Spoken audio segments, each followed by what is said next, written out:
তো ঠিক আছে, আমরা কি শিখলাম? ট্রানজাকশন। ট্রানজাকশনের কাজ কি? অর্থাৎ আমার যে স্লাইডটা আছে সেই স্লাইডটা কেমনে প্রদর্শন করবে সেটা আমার কি করবে? ট্রানজাকশন কাজ করে দিবে। তো জাস্ট আমি এখানে আমার কিন্তু কি আছে, অনেকগুলো অপশন আছে, দেখা যায়। তো দেখেন আমি যে কোনো একটা ট্রানজাকশন ক্লিক করতেছি, কি হতেছে?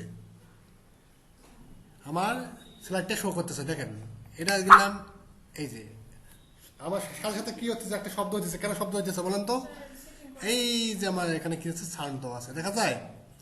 এখানে যদি মান করে দেয় তাহলে কিন্তু আমার কোনো সাউন্ড করবে না, ঠিক আছে। আর এখানে সাউন্ডের যে অপশানে যদি যাই, এখানে অনেক কিছু সাউন্ড আছে, দেখেন। এটা দেই, দেই, আর অন্য একটা দেই, শব্দ হইতেছে, শোনা যায়। এটা দেই। আচ্ছা, এখানে শব্দগুলা, অর্থাৎ অনেক কিছু শব্দ এখানে অ্যাড করা আছে। আপনি যে কোনো একটা দেন, শব্দ হয়েছে।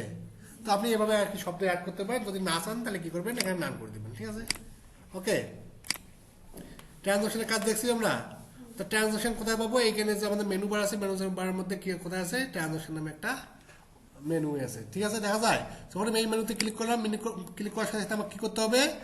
এই যে কোনো একটা স্লাইড সিলেকশন করতে হবে। সেই স্লাইড ক্লিক করার পর যে কোনো আমরা একটা ট্রানজাকশন ইউজ করতে পারবো। যেটাতে ক্লিক করবো আমরা সেটা কি হবে, সেট হবে।